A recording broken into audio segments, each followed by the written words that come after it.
class. So this is a continuation of what we have taken up last Saturday. Topic ay, ang next nating topic is how do you do a trading plan. Yan po ang next na pag-uusapan natin because ang trading plan po, ang trading plan, tatlo ang presyong gusto nating sagutin dito. One is you have your entry price. Tuwing tayo ay magte-trade, kailangan po tayong handa sa tatlong presyo. Ang pangalawang presyo ay ang exit price mo. Ang exit price mo can either be your exit price can either be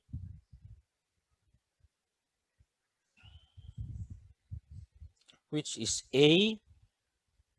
Lagay lang natin dito. Yan. Take profit. Or B can be a cut loss. Sa makatwid, kung titingnan nyo ito, tatlong presyo ang dapat nating i-prepare sa ating trading plan. Ang tatlong presyong kailangan nating i-prepare ay entry price, take profit, and cut loss. Di po ba? So, tatlo po yan. So, ngayon, ang ating entry price, how do you identify an entry price? So, ito po yan.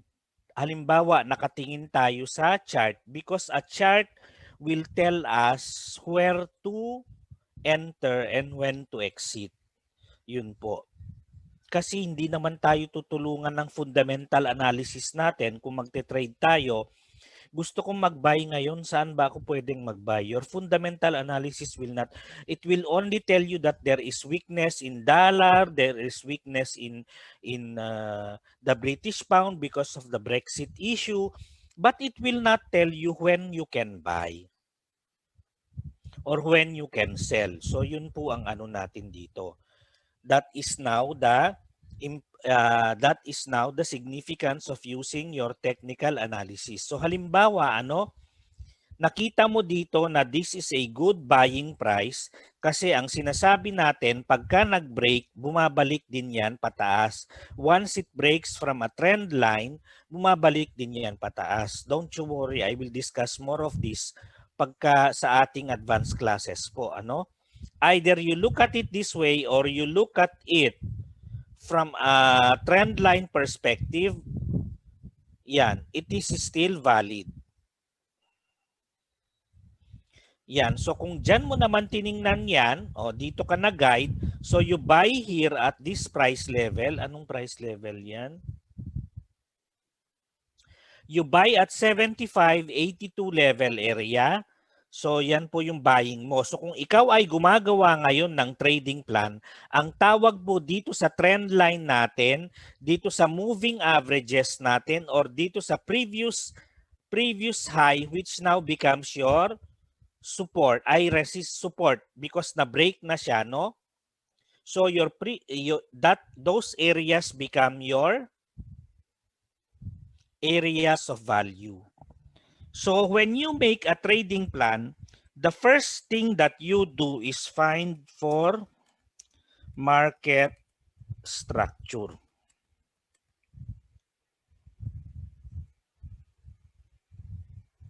Number 2, you find for areas of value. Number 3,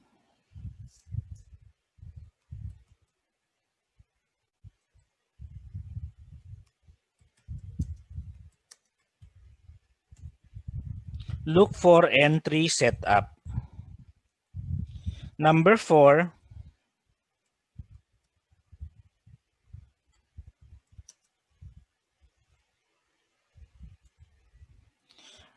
identify TP or take profit using initial price objective. Hindi po initial price offering yan sa stock market, ha.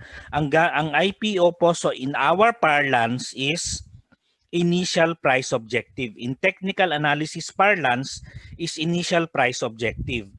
Identify take profit using initial price objective based from measuring implication relative to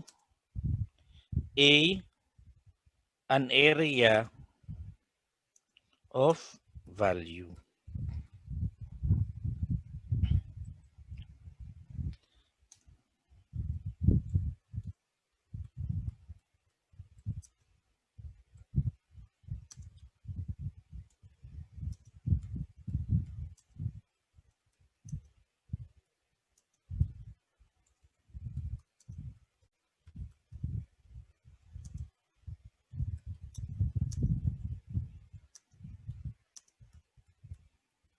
So yan po ang mga those are the steps in doing your trading plan.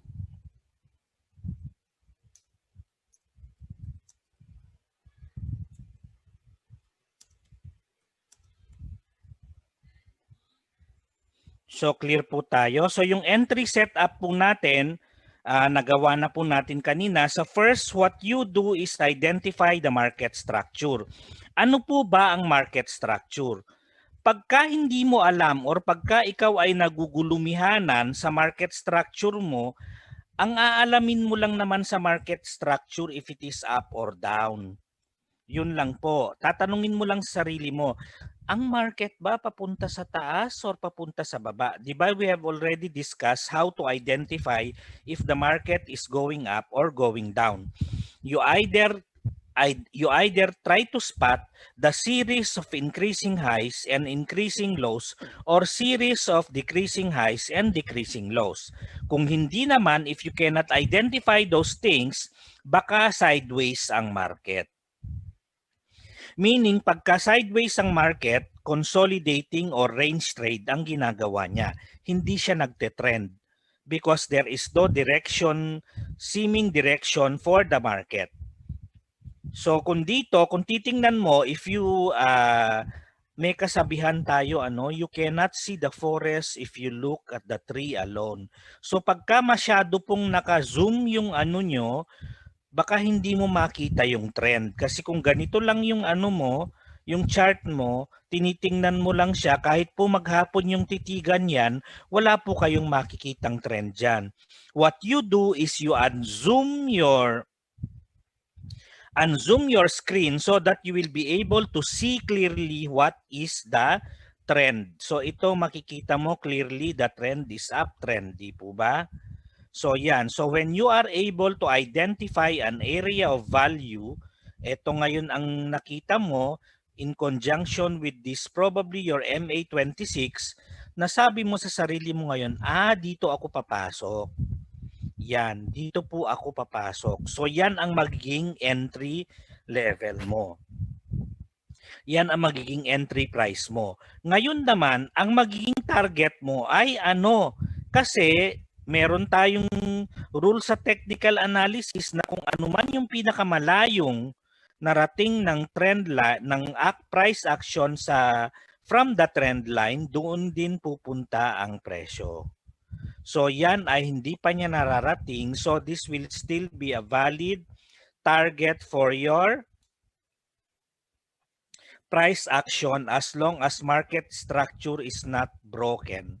So habang wala pang nabe-break na market structure, going back to your definition of technical analysis, you always look for the evidence, not for your hunch.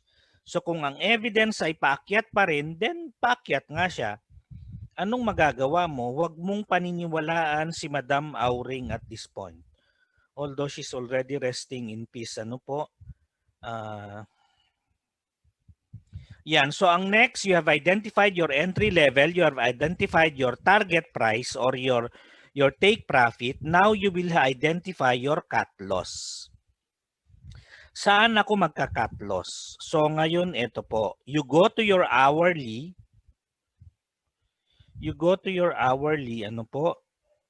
Titingnan mo ngayon, 'di ba? Ito yung line mo ito yung line na na-create mo sa 4-hour chart mo. Ito ba or ito? I think it's this one. Kung matatanggal yan, ibig sabihin ito yung 4 hours. Yan. So, kung ito yung 4 hours mo, kung ito yung hourly mo, if you now, saan ka pumasok dito, di ba? So kung dito ka pumasok, titingnan mo yung ATR niya. Walang ATR, you just pull up the ATR here or average true range. Ito. And then you just put 20 and then you click OK. Bakit 20? Because 20 represents 1 month. Because there are 20 trading days in 1 month. So kahit pagamitin mo yan sa hourly or 4 hours or smaller time frame is still 20 yung ano niya kasi yung 20 in our daily chart, it gives us a 1 month, a full month of a trading range as look back. So ito, it looks back at 20 trading ranges. So ito po, 20 periods po ang look back niya every time it computes for the average true range. Ibig sabihin ng average true range ng kanyang volatility for the past 20 days. Kasi yun po ang trabaho ng average true range. It anticipates for you kung ano ang volatility ng magiging current current ATR mo or current trading session mo. So the volatility right now, the ATR 20, kung dito ka pumasok, kung titingnan nyo yung chart nyo sa ilalim, ATR 20, it's 10.9. Kasi 10.9 yan dahil ang kino-consider lang natin ay 4 decimal places. So kung 4 decimal places po yan, that is 10.9. 10.9 round it off becomes 11. 11 times, since you are using hourly, you will use a factor of 2. Kasi po, ang ATR, ang ano natin sa ATR, when you use ATR, this is a bit medyo advanced na to kasi pinapakilala ko lang po sa inyo. When you use hourly, you use a factor of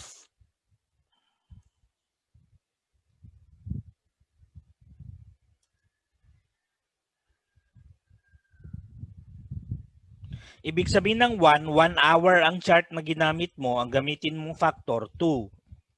Pagka ikaw naman ay nag-daily, ang factor na gamitin mo dito ay 3 to 4. Pagka ikaw naman ay nag-weekly, ang factor na gamitin mo ay 5 to 6. Pagka ikaw ay nag-monthly, ang factor na gamitin mo ay 7 to 8. Yan. So since day trade po tayo, ang factor na ginagamit natin ay 2. So what we do here in your chart is identify the ATR during our, because I am assuming that our entry is based on an area of value. Our area of value is here. So kung tayo po ay pumasok dyan, ang ATR po natin ay 10.9. So 11 times 2, ibig sabihin 22 pips bago po tayo mag-cut loss. So kung dito po tayo pumasok sa 75.82 or 75.81 less 22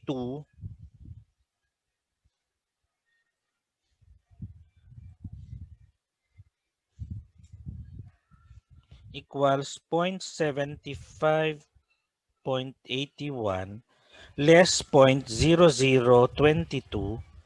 yan po ang magiging cut loss po natin. Ay, bakit ganyan?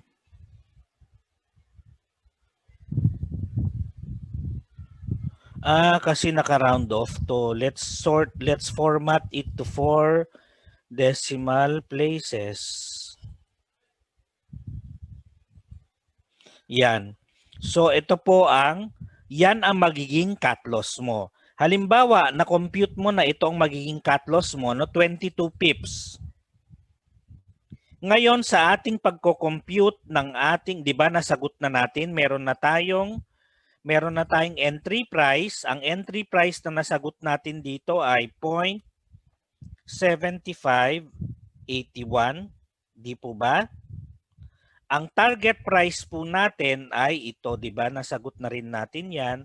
Ang target price po natin ay itong target niya ngayon, which is 76.59 or 76.60. Australian dollar po itong ginagawa nating example, ha. Yan yung tatlong presyo na kailangan mong gawin dahil yan ang maging buhay mo sa trading. Ano po? Those are the prices that you cannot do away with when you make your trading plan. You have to have your entry price, you have to have your target price, and you have to have your cut loss position.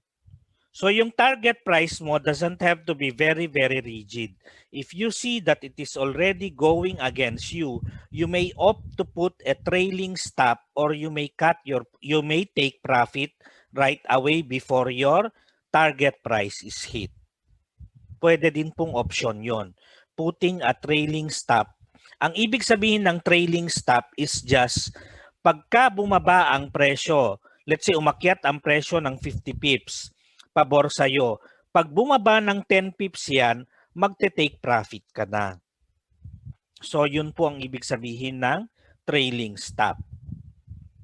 So nabuo mo na yung tatlong presyo. Ano ang next na gagawin mo? Ang next na gagawin mo na ngayon ay computing for your lot size. Ang computing for your lot size based on other free sites na nagko-compute ng lot size, you may go to your myfxbook.com. No, so pwede po ninyong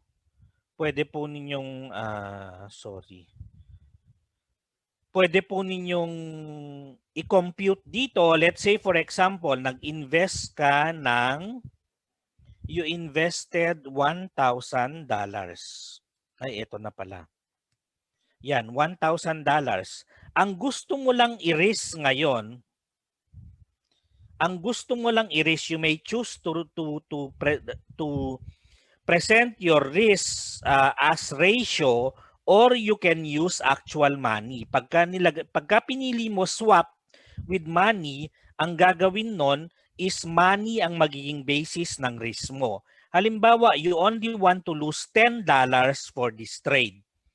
Pero ang stop loss mo ay 60 pips. Pero kung titingnan natin dito sa ating kinompute, ang stop loss natin ay ilang points? 22 points. So kung 22 pips po yan, ilagay natin 22 pips dyan. Yan. So $10 lang ang gusto natin.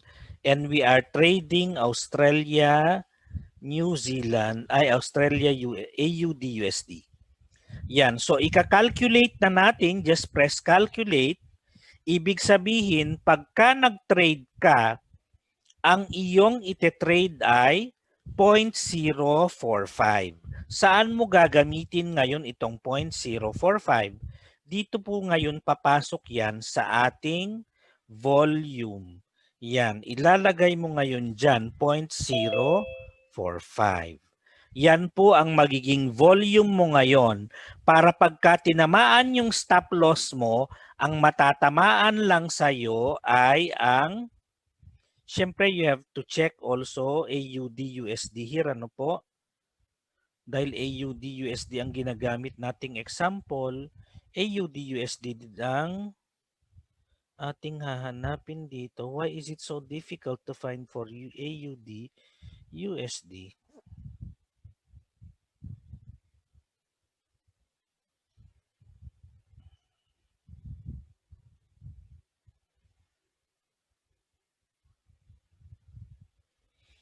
Nasa una pala siya.